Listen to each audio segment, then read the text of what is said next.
Paul ভাই পুরো বইটা রেডি করলেন, অনেকের সাথে আলোচনা করলেন, বিএনপি মহাসচিবের সাথে আলোচনা করলেন, বইটা প্রেসেও দিয়েছেন ছেপেছে, কিন্তু রাখবেন কই?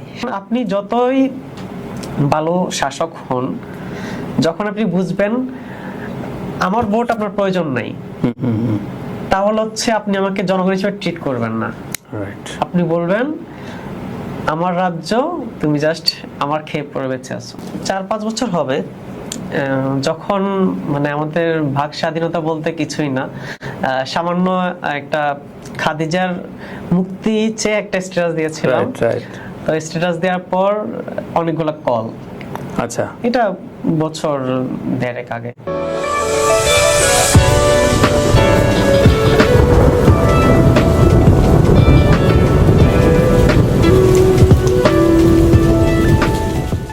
প্রিয় দর্শক, সবাইকে স্বাগত জানাচ্ছি আমার স্পেশাল শো চেক ইন তানভীরে। আজকের পডকাস্টটা করতে আমার ভীষণ আনন্দ বোধ হচ্ছে, কারণ খুব কাছের মানুষ যখন খুব দারুণ কিছু কাজ করে ফেলে এবং তা যদি বিভিন্ন জায়গায় সমাদৃত হয়, তখন নিজের একটা আত্মগরিমা বোধ হয়। আমার ঠিক তেমনই মনে হচ্ছে। দীর্ঘদিনের কলিগ, আমরা একসাথে কাজ করেছি সাংবাদিকতায়। ওর জার্নিটাও খুব কম সময়ের না এবং ভীষণ পরিশ্রমী সাংবাদিকতায়, লেখালেখিতে। আর এর আগে আমি ভাবতাম যে সাংবাদিকদের ভেতরে বোধহয় আমি ভ্রমণ পাগল, কিন্তু ওর সাথে কাজ করার পর বা ও একসাথে আমরা কাজ করবার মনে হয়েছে যে না, আমাকেও ছাড়িয়ে গেছে।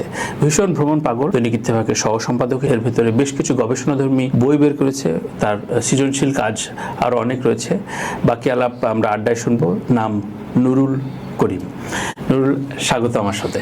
ধন্যবাদ ভাইয়া, আমি ভীষণ ভাগ্যবান, গর্বিত। যারা শুনছেন তাদেরকেও ধন্যবাদ। এখানে একটা কথা বলে রাখি, আমি সাংবাদিকতা আসলে মানে আমার আসার ইচ্ছে ছিল না।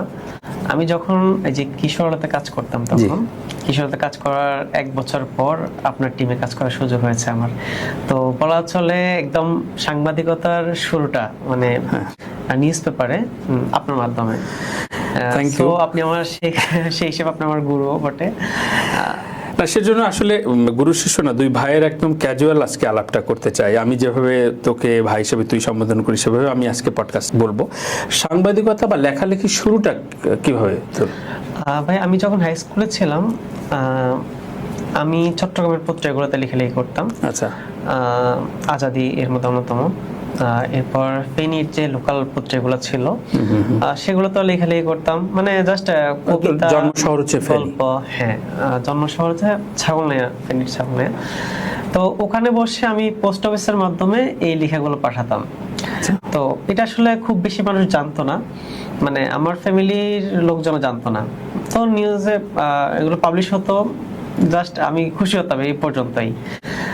যখন আমি কলেজে ভর্তি হলাম, তখন থেকে আমি ন্যাশনাল নিউজ পেপারে লেখালেখি শুরু করি। তখন ফ্যামিলির লোকজন জানতে শুরু করে।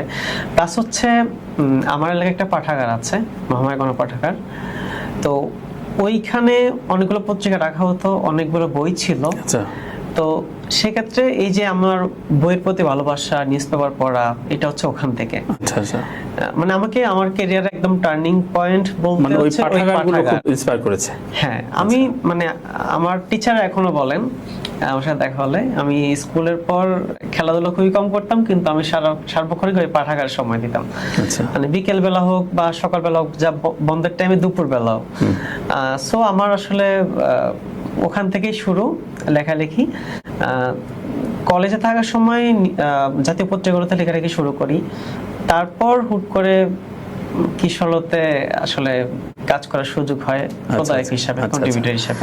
এই যে অন্য মানুষের সাথে কথা বলা এবং নিউজ পেপারের নাম দেখারও একটা মোহ থাকে সবসময়। ইন্টারভিউ নেওয়ার ক্ষেত্রে প্রথম ইন্টারভিউ কার নেওয়া হয়েছে বা কার কথোপকথন ছাপা হয়েছে নুরুল করিমের? আচ্ছা, আমার প্রথম ইন্টারভিউ আমার নেওয়া ছাপানো হয় হচ্ছে কিশোরতে। আচ্ছা, প্রখ্যাত অভিনেতা মোশাররফ করিম। আচ্ছা, ওটা প্রথম ছিল, একদম প্রথম ছিল। তো আমার টিমে আরো 3 জন ছিল, 4 জন। একটা বিশাল ইন্টারভিউ, কিশোরতে পুরো মেবি 8 থেকে 10 পৃষ্ঠা এটা ছাপিয়েছে। তো ওটা আমার প্রথম অভিজ্ঞতা, আর এই জন্য কিশোরের প্রতি মানে খুবই কৃতজ্ঞ আমি এই সুযোগটা দেওয়ার জন্য। প্রথম ইন্টারভিউ এত বড় একজন মানুষের, তখন তো মানে মোশাররফ করিম মানে বিশাল কিছু, সে তো এমনি সময় দেয় না মানে তেমন কথা বলে। ওটা হচ্ছে মেবি কুরবানির ঈদের একটা নাটকের শুটিং ছিল। উনিশ আইচ সেটার পরিচালক, এখনো মনে আছে, উত্তরায় গিয়ে হচ্ছে এই ইন্টারভিউটা নিয়ে। সাংবাদিকতা মূলত একটা যোগাযোগের একটা অন্যতম মাধ্যম, বিভিন্ন মানুষের সাথে মেশা হয়, বড় বড় সংগঠনগুলোর সাথে জানাশোনা হয়। তো এই ক্ষেত্রে জানাশোনার ক্ষেত্রে ঢাকা যখন আসা হলো, চট্টগ্রাম থেকে ঢাকায় এসে সাংবাদিকতার নিজস্ব অনুভূতি কি জাগলো, যে এটা তো একটা ভাস্ট জায়গা, ফার্স্ট মিডিয়াম, অনেক কিছু অনলাইন অতগুলো, তো নিজের ওই সময়ের অনুভবটা কি ছিল? ভাই আমি হচ্ছে আসলে ছোটবেলা থেকে খুব কম কথা বলি, মানে খুব কম মানুষের সাথে আসলে চলাফেরা করছি, মানে এখনো মানে, কিন্তু যার সাথে ফ্রি, একেবারে ফ্রি। তো যখন দেখলাম আসলে এই প্রফেশনে আপনাকে প্রচুর কথা বলতে হবে, প্রচুর মানুষের সাথে হচ্ছে কমিউনিকেশন করতে হবে, তখন এটা চ্যালেঞ্জিং ছিল আমার জন্য যদিও, কিন্তু ধীরে ধীরে এই জিনিসটা মানে পোক্ত করতে হয়েছে। আমি যখন কিশোরতে কাজ শুরু করি, মানে আমি তো মানে মাত্র এলাকা থেকে আসছি ঢাকায়, আমার চারপাশে প্রচুর অপরিচিত মানুষ, মানে কাউকে আমি চিনি না, জীবনে কোনোদিন দেখিনি। আস্তে আস্তে 1-2 জন করে করে পরিচয়টা শুরু, বেশ ভালো একটা সার্কেল হয়ে গেল। এরপর আপনাদের সাথে কাজ করার সুযোগ হলো, আপনার মাধ্যমে অনেকে ইন্টারভিউ নিয়েছি। তো আমার কাছে মনে হচ্ছে না ব্যাপারটা ভালোই, আমি নতুন নতুন মানুষকে জানতে পারছি, শিখতে পারছি, হ্যাঁ, এবং মানে অনেক কিছু আসলে বুঝতে পারছি। মানে আমার মনে হচ্ছিল যে এই যে আমি ওর সাথে কথা বলছি, আমি এই জিনিস জানতাম না, এখন জানতে পেরেছি। এইভাবে আসলে আমার পরে ইন্টারভিউ নেওয়ার ক্ষেত্রে বলেন বা মানুষের সাথে কথা বলার ক্ষেত্রে বলেন, তো এটা আমার কাছে বেশ ভালোই লাগতো। এখনো পর্যন্ত মানে যে কারোর সাথে নতুন যে কারোর সাথে পরিচয় আমি খুবই আনন্দ বোধ করি। যাতে নতুন কিছু শেখা যায়। অবশ্যই, মানে এটা এক্সপ্লোর করা, একটা মানুষের সাথে কথা বলা মানে একটা জায়গা ঘোরার চাইতে একজন মানুষের সাথে কথা বলা অনেক বেশি গুরুত্বপূর্ণ, দাবি কথা বলি, এবং এটা আমিও নিজে এটা বিলিভ করি। তো অন্য পেশায় আঙ্কেল আন্টিরা খুব হতাশ হয়নি যে ঠিক আছে ছেলে তো অন্য বিজনেস করবে, এ করবে, সাংবাদিকতায় এইটাতে কেন থিতু হইলো? আমাকে হচ্ছে আমার বাবা খুব মানে ইচ্ছে, মানে নিজের শখের বশত হচ্ছে বিজনেস স্টাডিজে পড়িয়েছেন যেন আমি বড় ব্যাংকার হই। আচ্ছা। তো আমি সত্যি কথা বলতে ওদিকে আমাকে কখনোই টানেনি। তো যখন মানে কলেজ লাইফে আমি লেখালেখি শুরু করি, তখন আমার বাবা বলল যে মানে আমি কি করব, তখন বললাম যে দেখি আমি কি করি, মানে এখনো সিদ্ধান্ত নিতে পারছি না। যখন লেখালেখি শুরু করলাম, এই যে কাজ করা শুরু করলাম, এরপর আর কোনোদিন কিছু বলেনি, মানে জিজ্ঞাসা করেনি কি করব, এখনো জিজ্ঞেস করে না, মানে এখনো করে না। বাট লেখালেখিগুলো নিশ্চয়ই পড়ে ছেলের। হ্যাঁ, এবং এটা খুবই আনন্দদায়ক হচ্ছে আমার যখন ইত্তেফাকে ভিন্ন চোখে বের হতো প্রত্যেক শনিবার, তো আমার বাবা জানে আমার একটা লেখা বের হবে। আচ্ছা। তিনি হচ্ছে এলাকায় পত্রিকা আসলেই উনি হচ্ছে পাঠাগারে যান, নিজের ছেলের লেখাটা পড়েন। আচ্ছা। এবং আমাকে কিছু বলেন না যদিও, বাট উনার চারপাশের মানুষজনকে দেখান আর কি। বাহ, চমৎকার। আমি একটু এখানে যোগ করি দর্শকদের সাথে। প্রিয় দর্শক, দৈনিক ইত্তেফাকে যখন আমি 2-3টা বিষয় সম্পাদনা করতাম ভিন্ন চোখে, মূলত এই একটা ডিফারেন্ট আইডিয়া ফিচার পেয়েছিল, এবং এটি করার মূল সাহসটা পেয়েছি নুরুল করিমের কারণে। কারণ ওর ভেতরে একটা এই ধরনের কাজ করা এবং এই যে গবেষণা ধর্মী একটু ডিফারেন্ট টাইপের টপিকে কাজ করার একটা নেশা আগে থেকে ছিল। তো যখন ম্যানেজমেন্ট মানে সিদ্ধান্ত নিল যে এই পেজটি করা যায়, তখন আমি এক বাক্যে রাজি হই, বিকজ অফ আমার সাথে নুরুল করিম ছিল। এবং সেটার অনেকগুলো আমরা মানে এমন কিছু সাবজেক্ট নিয়ে কাজ করেছি, মনে আছে? মানে তখন হচ্ছে এটা 8 পৃষ্ঠা ছিল, ট্যাবলেট ছিল, আপনি হয়তো আপনার মনে থাকতে পারে আমাদের এই ট্যাবলেটে অনেকগুলো ফিচার ছিল, যে ফিচারগুলো মানে সারা দেশেই খুবই আলোড়িত ছিল। আমার এখন মনে আছে আমি একটা ফিচার লেখার জন্য নওগাঁ গিয়েছিলাম, সেখানে এক ট্রাফিক পুলিশ মানে যে নিজের খেয়ে বোনের মোষ তাড়ানোর মতো কাজ করতেন, আচ্ছা, নিজে ট্রাফিক ছিলেন। তো আমাদের ফিচারটি করার পর তাকে সরকার কর করে দিয়েছেন, তার দায়িত্ব নিয়েছেন। অনেক ঘটনা আছে, অনেকগুলো সাকসেস। এবং হচ্ছে এই বিনোচকে যখন লেখা শুরু করি তখন থেকে কিন্তু হচ্ছে আমি ফিচার দিকে ঝুঁকে পড়ি সত্যি বলতে। তো তখন আর আমার হচ্ছে শোবিজের ইন্টারভিউ চাইতে এই যে ফিচার স্টোরিগুলো বেশি টানতো। সত্যি অসংখ্য এক্সক্লুসিভ কাজ করা হয়েছে। আমাদের একটা প্ল্যানও ছিল যে আমরা ভিন্ন চোখের একটা সংকলন বই সিরিজ আকারে বের করব। নিশ্চয় কোনো একদিন আমরা সেটা করতে পারবো। এবং নুরুল, এবার একটু আসি যে সাংবাদিকতার জীবন এবং শোবিজ থেকে বেরিয়ে যে বিভিন্ন সাবজেক্টে যোগ হওয়া, আজকে একটু স্বীকারই করতে চাই, আজকে যেহেতু বলা যায় বিষয়গুলো, যেমন আমরা ফিচার প্ল্যাটফর্মে রবি হাসান ছিল আমার আরেক শিষ্য, আরেক ছোট ভাই, তুই ছিলি, এবং আমরা বিভিন্ন রকম উন্মুক্ত কথাবার্তা বলতাম। অবশ্যই মানে অরাজনৈতিক থেকেও রাজনীতি বিষয়ে কথা বলতাম। তখন মনে হতো যে আমাদের ভিতরে এক ধরনের একটা সুতো গাথা আছে, অর্থাৎ আমরা মুক্ত বাক্যে বিশ্বাসী। এটা কোনো দলীয় কোনো অন্ধবিশ্বাস না। আমরা আওয়ামী আমলে আমরা যে ফিচার ডিপার্টমেন্ট যে পরিমাণ ডিসকাস করতাম, এবং রবি তো ভীষণ সোচ্চার ছিল সেই সময়, হুটহাট করে স্ট্যাটাস দিয়ে দিত। তো এবং আমি তখন নিষেধ করতাম। তখন থেকে রাজনৈতিকভাবে আমি হয়তো প্রচন্ডভাবে বুঝতাম যে নুরুল ঠিক আছে, এই যে বাক স্বাধীনতার পক্ষে কাজ করা একটা ছেলে। রাজনৈতিক বিশ্বাস থেকে কি বাংলাদেশ জাতীয়তাবাদী দলের বিভিন্ন অঙ্গ সংগঠনের সাথে তোর এই সংযোগটা একটু যে আজকে খোলাসা করেন? আচ্ছা ভাই, এই বিষয়টা হচ্ছে আমি বছর 5 আগেও মানে চিন্তা ভাবনা করিনি যে আমি কোনো পলিটিক্যাল পার্টির হয়ে কাজ করব। আচ্ছা, পলিটিক্যাল পার্টির জন্য কাজ করব। কিন্তু 4-5 বছর হবে যখন মানে আমাদের ভাগ স্বাধীনতা বলতে কিছুই না, সামান্য একটা খাদিজার মুক্তি চেয়ে একটা স্ট্যাটাস দিয়েছিলাম। তো স্ট্যাটাস দেওয়ার পর অনেকগুলো কল। আচ্ছা, এটা বছর 1.5 আগে। ও, তারপরে মানে এটা উদাহরণ দিচ্ছি। এর আগে ধরেন মানে সমালোচনা করা যাবে না, এখন যৌক্তিক সমালোচনা করতে তো আসলে বাধা দেওয়া উচিত না। মানে আমি যদি কোনো একটা গুজব না ছড়িয়ে সঠিক তথ্যটা দিয়ে যদি সমালোচনা করি, তাহলে তো এটা মানে কারো গায়ে লাগার কথা না, যদি সেই গণতন্ত্রে বিশ্বাস করে। তো সেক্ষেত্রে হচ্ছে আমার বয়স তো খুব বেশিও না। তো বছর 4 আগে থেকে আসলে আমি যখন টের পাচ্ছি আমি নিজে ভোট দিতে পারছি না, আমার ভোট আরেকজন দিয়ে দিচ্ছে, অথবা আমি খুব খোলামেলা বলি 2018 সালে যখন রাতে নির্বাচনটা হয়, আমি তখন বাড়িতে আমি ভোট দেওয়ার জন্যই আসলে গিয়েছিলাম। কিন্তু আমি দেখলাম মানে আমার বাড়ির পাশে হচ্ছে ভোট কেন্দ্র, মানে আমার বাড়ির ইয়েটা বলি, এক পাশে কলেজ, এক পাশে হাই স্কুল, আর এক পাশে হচ্ছে আমার বাড়ি। তো আমাদের কেন্দ্রটা হচ্ছে আমাদের হাই স্কুলে একেবারে বাড়ির পাশে। তো আমি যখন রাত 10টার দিকে আমি যখন হেঁটে যাচ্ছিলাম স্কুল মাঠের দিকে, তখন দেখলাম যে মানে এলাকার কিছু মানুষ ওনারা রাতের আধারে হচ্ছে গল্প গুজব করছেন ভোট কেন্দ্রে। আচ্ছা, তো এটা আমি খুব মানে সহজভাবে নিয়েছি, হয়তো কোনো কাজ করছে নির্বাচন। পরে সকালে উঠে দেখি হচ্ছে রাতে ভোট হয়ে গেছে। তোর ভোটটা দেয়া হয়নি? আমার ভোট দেয়া হয়নি।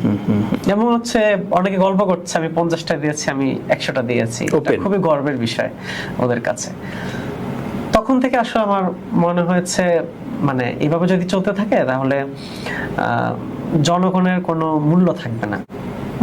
আপনি যতই ভালো শাসক হন, যখন আপনি বুঝবেন আমার ভোট আপনার প্রয়োজন নাই, তাহলে হচ্ছে আপনি আমাকে জনগণ হিসেবে ট্রিট করবেন না। আপনি বলবেন আমার রাজ্য, তুমি জাস্ট আমার খেয়ে পড়ে বেঁচে আছো। তো আসলে আমি তো তোমার ভোটে হই নাই, সো আমি তোমাকে কেন পরোয়া করব, কেন ইয়া করব। তো আসলে এভাবে যখন চলতে থাকলো তখন মানে আমি আসলে ভাবলাম যে না, মানে অন্তত আমরা কিছু না কিছু হলেও বলি, মানে সীমাবদ্ধতার জায়গা থেকে। তা আমি যেহেতু হচ্ছে একমাত্র সন্তান, তা আমার উপরও অনেক প্রেশার ছিল ফ্যামিলিগতভাবে, আমি যেন ফেসবুকে এসব না লিখি। মানে আমার বাবা মা ফেসবুক খুব একটা অ্যাক্টিভ না, কিন্তু চারপাশে মানুষজন থেকে শুনে। তারপর হচ্ছে আপনি আমার যদি হিস্ট্রি দেখেন, আপনি দেখবেন আমি মানে বেশিরভাগ সাথে কথা বলেছি, ছোটখাটো হোক, 1 লাইনের হোক, 2 লাইনের হোক বা 10 লাইনের হোক। কারণ হচ্ছে আমি ভাবতাম যে না, এটা যদি না লিখি তাহলে বিবেকের দায়বোধ, তাই না? দায়বদ্ধতা। এরপর আসলে হচ্ছে 24-এর নির্বাচন। 24-এর নির্বাচন আমি ভোট কেন্দ্রে যাইনি। আচ্ছা। কারণ একটা সাজানো, একটা পাতানো নির্বাচনে যাওয়ার ইচ্ছে বা হচ্ছে আকাঙ্ক্ষা কখনো মানে সত্যিকারের জনগণের থাকে না। আচ্ছা, একটা প্রশ্ন রেখে আমি প্রথম বিরতিতে যেতে চাই, সেটা হচ্ছে 24-এর নির্বাচন, তার আগে যে এই যে 18 রাতের ভোটের যে অভিজ্ঞতা, এর ভিতরে কি কোনো সংকলন বা লেখালেখির একটা বোধহয় 18 রাতের ভোট নিয়ে হচ্ছে আমরা একটা কাজ করেছিলাম। আচ্ছা। বইয়ের নাম হচ্ছে নো কমেন্টস, 2018 সালের রাতের ভোট। আচ্ছা। আমার স্বচক্ষে দেখা একটা নির্বাচন, যে নির্বাচনকে নিয়ে যখন প্রশ্ন তোলা হয় এটা রাতের ভোট, তখন হচ্ছে অনেকেই টকশোতে প্রমাণ দেখান। ভাই, প্রমাণ হচ্ছে মানুষের মানে মানুষের চোখ। 2-একটা নিউজ পেপার কভার করেছে, টেলিভিশন অফ করে দেওয়া হয়েছে, তারপর দেশের বাইরে থেকে অনেকে পাবলিশ করেছেন এই বিষয়গুলো।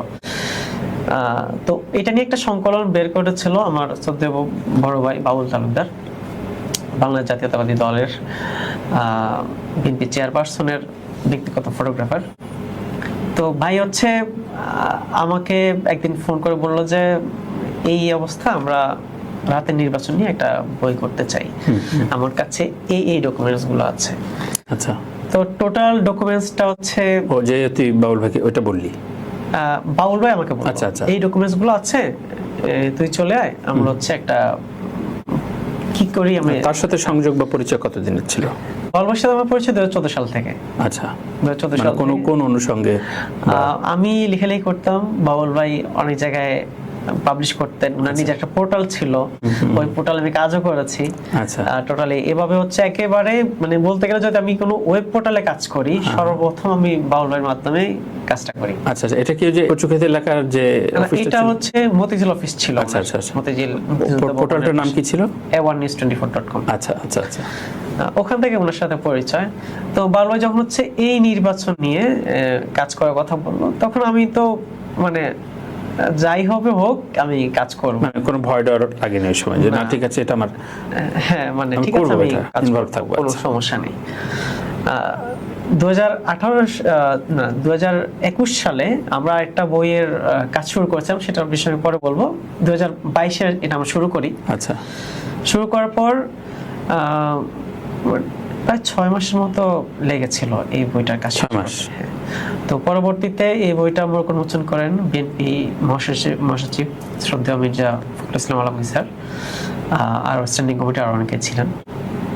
এটা ব্যাপকভাবে হচ্ছে সারা জায়গায় ছিল ওই সময়। এটা অনেক ইন্টারেস্টিং গল্প আছে।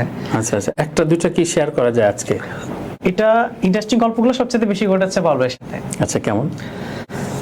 বাউল ভাই পুরো বইটা রেডি করলেন, অনেকের সাথে আলোচনা করলেন, বিএনপি মহাসচিবের সাথে আলোচনা করলেন, বইটা প্রেসেও দিয়েছেন ছেপেছে, কিন্তু রাখবেন কই? ও, কেউ রাজি হচ্ছিল না। আচ্ছা আচ্ছা।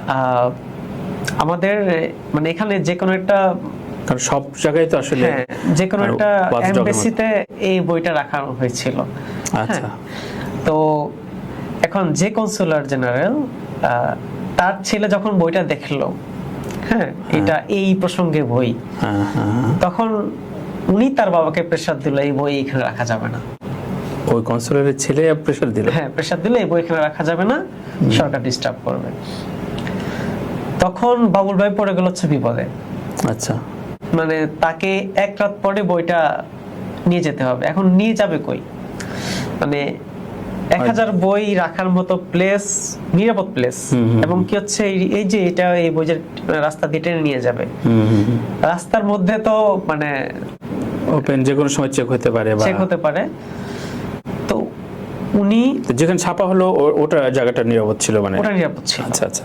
কারণ বিএনপি তো এই গত 15 বছর 16 বছরে অনেকগুলো বই বের করেছে, নিশ্চয়ই কোনো না কোনো প্রেসে ছাপা হয়েছে। তখন ওই কনসাল জেনারেলের বাসা থেকে বলা হচ্ছে রাতের আধারে, তখন খুব বেশি রাতও না, বেশি রাত হলে আবার বেশি চেক হয়, রাত 9টার দিকে উনি হচ্ছে বাসায় নিয়ে যাচ্ছিলেন, তার বাসায়। তো যেহেতু হচ্ছে এটা খুবই সেন্সিটিভ আর বইয়ের সংখ্যা অনেক বেশি, তো উনি হচ্ছে মাইক্রো করে হচ্ছে নিয়ে যাচ্ছিলেন, মানে 2-3 বার করে নিয়ে যাচ্ছিলেন। তো মাঝখানে একবার ওনার বাসার সামনে পুলিশ। আচ্ছা। তো ভয়ে ঘাবড়ে গেলেন পুরা ওই যাওয়ার সময়? হ্যাঁ, মানে ওনার বাসার সামনে। ও আচ্ছা আচ্ছা। ওনার বাসার সামনে অলরেডি একবার বই নিয়ে গিয়ে রেখে আসছেন, আরেকবার যাচ্ছেন। আচ্ছা। এমন সময় ওনার বাসার সামনে পুলিশ। তো তারপরে উনি হচ্ছে বুকে সাহস রেখে হচ্ছে মানে এগোচ্ছেন বইটা নিয়ে। পরে দেখা গেল পুলিশ হচ্ছে ভিন্ন প্রসঙ্গে আসছে, ওনার প্রসঙ্গে না। তো উনি খুব বড় বাঁচা বেঁচে গেলেন এবং এরপর ওনাকে বিভিন্ন এজেন্সি হচ্ছে ফোন করেছিল এই বইটা পাবলিশ হওয়ার পর, বিভিন্ন এজেন্সি থ্রেট দিয়েছে। তো উনি সবসময় একটা রেফারেন্স দিয়েছে, এই বইয়ের প্রধান পরামর্শক বিএনপি মহাসচিব স্যার। আচ্ছা আচ্ছা আচ্ছা। ও সবসময় সেটাই রেফারেন্স দিয়েছে। ওই সময় এটা রেফারেন্স দেওয়া ছাড়া কোনো উপায় ছিল না। এবং তোরা তো একদম বেনামে কাজ করা, এবং সেই জায়গা থেকে নাম ছিল, অনেকের নাম ছিল। তো আমরা যারা রিসার্চ করেছি আমাদের অনেকের নাম ছিল না। কারণ হচ্ছে আমাদের হাতে আরো অনেকগুলো কাজ করতে হবে। এখনই জীবন বিপন্ন করা যাবে না। অর্ধেকের জীবন বিপন্ন হলে বাকি অর্ধেক তো আছে। কাজগুলো মানে কোনো পলিটিক্যালি করিনি, অ্যাসপেক্ট থেকে নিশ্চয় করা হয়নি, একদম সাধারণ নাগরিক, সুনাগরিক হিসেবে। আমি যতগুলো তথ্য ওখানে দিয়েছি সবগুলা একেবারে সলিড, মানে আমি একেবারে কোনো মিথ্যা তথ্য, অপতথ্য দেওয়ার চেষ্টা করি।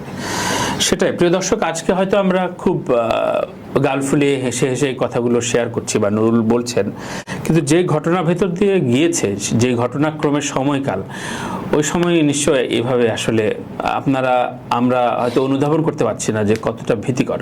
আমি ছোট্ট আমার একটা উদাহরণ দিয়ে আমি বিরতিতে যেতে চাই। সেটা হচ্ছে বাসার সামনের জিগাতলা পোস্ট অফিস ক্রস করে আমি রিক্সায় অফিসে যাই। বিকেলবেলা, দুপুর গড়িয়ে বিকেলবেলা প্রচুর মারামারি হয় এবং আমি একটা মোবাইল ফোনে ভিডিও করে কি হচ্ছে দেশে এরকম ভাবে চালাইন আমি যেতে যেতে লিখি। সো ওই দিন গন্ডগোল হচ্ছে বলে আমি গাড়িও নেইনি, আমি রিক্সায় যাচ্ছিলাম। তো যেতে যেতেই অফিসের ঢোকা মাত্রই আমাকে কয়েক জায়গা থেকে ফোন করা হয়, বলে যে আমি আপনার ওয়েলি স্যার, কোনো বিপদে খামাখা পড়তে যান না, আপনি এক্ষুনি এটা ডিলিট করেন। এটা খুব সিম্পল আমার কাছে খুব দায় মনে হচ্ছে যে এই রকম ভাবে মারামারি এবং এত কিছু হচ্ছে আমার চোখে দেখা, এবং সেই জায়গা থেকে আমি আমার কথাগুলো লিখেছিলাম। সেটার পরে আবরার হত্যাকাণ্ডের কিছু লেখা আমার ডিলিট করতে হয়েছে। তখন মনে হয়েছে যে কেউ আমাকে গলা চেপে ধরে রেখেছে, যে না, তখন প্রত্যেকটা বিষয় মনিটরিং করা হতো, প্রত্যেকটা বিষয় টেক্সট আসতো, হোয়াটসঅ্যাপ কল আসতো। তো মনে হতো যে আমি তো খুব বেশি গুরুত্বপূর্ণও না মানুষ, কিন্তু এই যে আমাকেও যেভাবে করা হচ্ছে, কতটা ভীতি সন্ত্রস্ত থাকার জন্য। আমরা কিন্তু কোনো পলিটিক্যাল ফিগার না। নুরুল করিম আছে, নুরুল করিম কিন্তু একেবারেই কোনো পলিটিক্যাল জায়গায় সংগঠনের সাথে সম্পৃক্ত না, কিন্তু নাগরিক হিসাবে নিজস্ব দায়বোধ থেকেই কাজ করে।